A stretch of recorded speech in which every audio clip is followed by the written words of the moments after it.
गणित शिक्षण में आज हम संरचनात्मक तथा योगात्मक मूल्यांकन के बारे में जानेंगे, यानी फॉर्मेटिव एंड सम्मेटिव इवैल्यूएशन के बारे में। मूल्यांकन का संरचनात्मक तथा योगात्मक रूप में वर्गीकरण मिचेल स्क्रीवेन ने 1967 में मूल्यांकन की भूमिका का उल्लेख करते समय किया था। स्ट्रक्चरल असेसमेंट यानी जो संरचनात्मक मूल्यांकन यानी फॉर्मेटिव इवैल्यूएशन है, वह structural assessment is the assessment of any educational plan when it is evaluated to increase its effectiveness, quality, desirability और utility। यानी किसी भी शैक्षिक योजना यानी जब कोई भी शैक्षिक योजना अपनी प्रारंभिक या निर्माण अवस्था में हो और उसका मूल्यांकन कर उसमें सुधार किया जा सके, तो इस प्रकार के मूल्यांकन को संरचनात्मक मूल्यांकन कहते हैं, फॉर्मेटिव इवैल्यूएशन कहते हैं।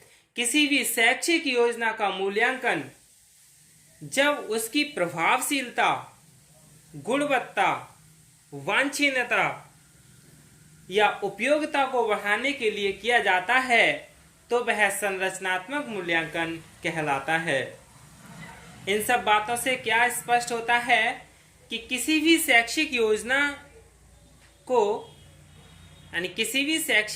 को अंतिम रूप देने से पूर्व उसका मूल्यांकन कर उसमें सुधार करने की प्रक्रिया को ही संरचनात्मक मूल्यांकन कहते हैं। जैसे यदि किसी शोध योजना के यानी रिसर्च प्लानिंग के फर्स्ट ड्राफ्ट यानी प्रथम प्रारूप का मूल्यांकन इस उद्देश्य से किया जा रहा है कि उसे प्रस्तुत करने और उस पर क्रियान्वयन यानी एग्जीक्यूटिव करने से पूर्व उसमें वांछित सुधार कर उसे अधिक प्रभावशाली बनाया जाए, तो इस प्रकार के मूल्यांकन को हम संरचनात्मक मूल्यांकन कहते हैं। और मूल्यांकन की यह भूमिका संरचनात्मक भूमिका कहलाती है। संरचनात्मक मूल्यांकन का उद्देश्य शैक्षिक कार्यक्रम तैयार करने वाले व्यक्ति को उसके द्वारा तैयार की गई योजना की कमियों को इंगित करना और उसमें सुधार के उपाय बताना होता है। इस दृष्टिकोण में संरचनात्मक मूल्यांकनकर्ता के कार्य को 3 भागों में विभाजित किया जा सकता है। 3 भाग में, यानी फर्स्ट भाग कौन सा है? प्रथम भाग, to gather clear evidence regarding the merits of the educational programme और स्कीम, यानी शैक्षिक कार्यक्रम या योजना के गुण दोषों के संबंध में स्पष्ट प्रमाण जुटाना। पहला तो यही है। दूसरा, इन प्रमाणों के आधार पर कार्यक्रम की कमियों को सामने रखना, यानी based on these evidence the deficiencies of the programme should be exposed. तीसरा है, इन कमियों को दूर करके कार्यक्रम को अधिक प्रभावकारी रूप देने के लिए सुझाव प्रस्तुत करना, यानी submitting suggestions to make the program more effective by removing these deficiencies। तो ये क्या हैं? जो मूल्यांकन करता है उसके 3 भाग हैं। अब हम योगात्मक मूल्यांकन यानी सम्मेटिव इवैल्यूएशन के बारे में जान लेते हैं। सम्मेटिव इवैल्यूएशन क्या है? किसी शैक्षिक कार्यक्रम को अंतिम रूप देने को एवं उसे चालू कर देने के पश्चात उसकी समग्र वांछनीयता को ज्ञात करने के लिए किया गया मूल्यांकन योगात्मक मूल्यांकन कहलाता है। यानी जो कार्यक्रम है उसका अंतिम रूप देना है, तो उसका जो समग्र वांछनीयता है उसको ज्ञात करना योगात्मक मूल्यांकन कहलाता है। इस प्रकार के मूल्यांकन का उद्देश्य यह ज्ञात करना होता है कि उस योजना या कार्यक्रम को चालू रखा जाए या नहीं। स्पष्टता योगात्मक मूल्यांकन का अभिप्राय पहले से चल रही योजना को जारी रखा जाए या नहीं का निर्णय लेना होता है। योगात्मक मूल्यांकन में क्या किया जाता है, यानी उसमें यह निष्कर्ष निकाला जाता है, यह निर्णय लिया जाता है कि इस योजना को जारी रखा जाए या नहीं। इसके अतिरिक्त अनेक वैकल्पिक कार्यक्रमों में से किसको जारी रखा जाए और किसको छोड़ दिया जाए, इस उद्देश्य की प्राप्ति योगात्मक मूल्यांकन द्वारा की जाती है। जैसे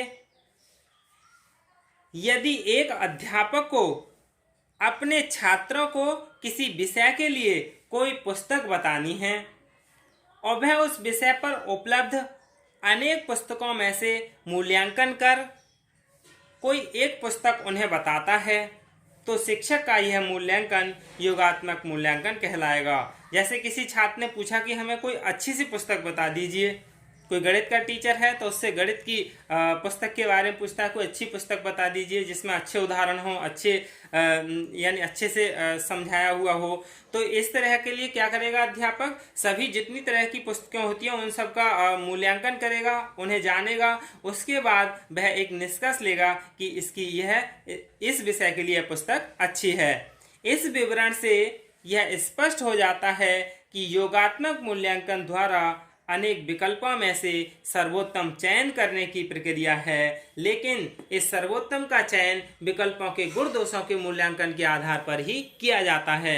अब हम संरचनात्मक तथा योगात्मक मूल्यांकन की तुलना कर लेते हैं, यानी comparison of formative and summative evaluation. अधिकांश अध्यापक अपने छात्रों की शैक्षिक उपलब्धि में रुचि रखते हैं, यानी उनकी जो शैक्षिक एजुकेशनल अचीवमेंट है उसकी रुचि रखते हैं। छात्रों की शैक्षिक उपलब्धि का मूल्यांकन संरचनात्मक तथा योगात्मक मूल्यांकन दोनों ही रूप में किया जा सकता है, यानी फॉर्मेटिव और समेटिव दोनों ही तरीके से इवैल्यूएशन किया जाता है। जब कोई शिक्षक छात्रों की उपलब्धि का मूल्यांकन पाठ्यक्रम की समाप्ति पर या शैक्षिक सत्र की समाप्ति पर करता है तो वह योगात्मक मूल्यांकन कहलाता है। लेकिन जब यह मूल्यांकन पाठ्यक्रम चलने की अवधि या सत्र के मध्य किया जाता है, जिससे पढ़ाने की विधि में सुधार किया जा सके या छात्र की कमियों को दूर किया जा सके, तो यह मूल्यांकन संरचनात्मक मूल्यांकन यानी फॉर्मेटिव इवैल्यूएशन कहलाता है। संरचनात्मक मूल्यांकन द्वारा शिक्षक और छात्रों को फीडबैक प्राप्त होता है, पृष्ठ पोषण प्राप्त होता है।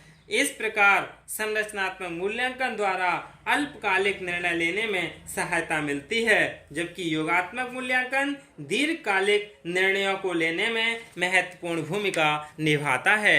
यही क्या है संरचनात्मक और योगात्मक मूल्यांकन में संबंध है।